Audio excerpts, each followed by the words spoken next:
უსაქმური ადამიანი, რომელიც ღმერთთან არ არის და ვერ ნეტარობს, ვერ ბედნიერობს ღმერთით, სული ეხუთება. ადამიანს არ შეუძლია ცხოველი ვიტყობ რა. ადამიანი იწყებს ბედნიერების ცხოველია. ადამიანი როგორც გონიერი და თვითუფლებრივი არსება, იწყებს ბედნიერების ძიებას და ბედნიერებას იქ სადაც არის არ ეწაფება და წყურია. სულ წყურია და რას აკეთებს? მიედმოედება, მიმომწვილველობა. ანუ უსაქმური ადამიანი მიმომწვილველობს. ხან იმას მიადგება, ხან იმით გაერთობა, მთელი ცხოვრება ერთობა ადამიანი. 90 წლის ხდება, 95 წლის ხდება და ისევ შეიძლება რაღაც სულელულ სერიალს უყუროს ადამიანმა, რომ გაერთოს, რომ მარტო არ დარჩეს თავის ჯოჯოხეთთან, გესმით? რაღაც სისულელებზე კამათობს, ჭორაობს, 95-ის არის, 98-ის არის და კიდევ პარტიებს განიხილავს, რომელი მოვა შემდეგ არჩევნებში. რატო აკეთებს ამას? მხოლოდ იმიტომ, რომ მიმომწვილველობს, მხოლოდ იმიტომ და იმიტომ მიმომწვილველობს, რომ უსაქმური, ანუ ღმერთთან არ არის. და ასეთ ადამიანში ამბიციები ჩდება, ამბიციები იბადება.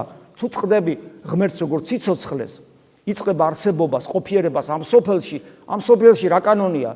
ეშმაკის კანონია, თავადი ამ სოფლისა არის სატანა. შესაბამისად, შენ რომ ამ სოფელში ყოფიერებდე და გაიმართო, უკვე მოქმედებს აი ჯუნგლის კანონს რო ეძახიან, სხვაზე მეტი უნდა იყოს, სხვას უნდა აჯობო, სხვაზე უპირატესობა უნდა მოიპოვო, გესმით? ეს არის უკვე სიამაყე, აქ თავდაბლობა არ გამოგადგება. აქ სიამაყე გინდა, შენ თუ აქ გინდა რეალიზდე, როგორც ამ სოფლის მოქალაქე და ამიტომ გჭირდება რა თავრობის მოყვარეობისას. აი ესე იყურები. შენ ახარ ღმერთი ხარ, ეშმაკმა რო გითხრა, ოღონდ ღმერთი არა ქრისტიანული გაგებით, არამედ 60-ში რო აცდუნა, ღმერთები იქნებით, ღმერთები, აი იმ გაგებით ღმერთობა გსურს.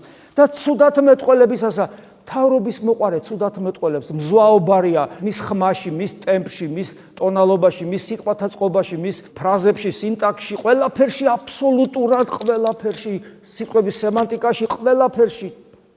ქვენაგზნობებში ყველაფერში არის თავრობის მოყარეობის ეს სული, გოროზი სული, მე შენ გეუნები, მე, აი ეს ეგოისტური მე, ეს არის თავრობის ცუდად მეტყველება, რა თქმა უნდა, მე ეს ვლინდება ლანძღვაშიც, გინებაშიც, შეურაცხყოფაში და ასე შემდეგ და ამას ამბობს ეფრემასური, რომ აი ამ ყველაფერს ნუ მიმცემე.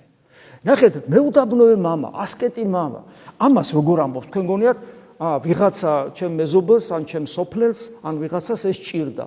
ეს ყველაფერი საკუთარ თავში აქვს დანახული. ამ ყველაფერს საკუთარ თავში ებრძვის და ვერ ამარცხებს და ღმერთს ევედრება მიშველი აქედან და თუ ეფრემასური ასე ებრძვის ამ ყველაფერს, რომ ღმერთს მიმართავს აქედან მიშველეო. წარმოგიდგენიათ, ჩვენ რა დღეში შეიძლება ვიყოთ.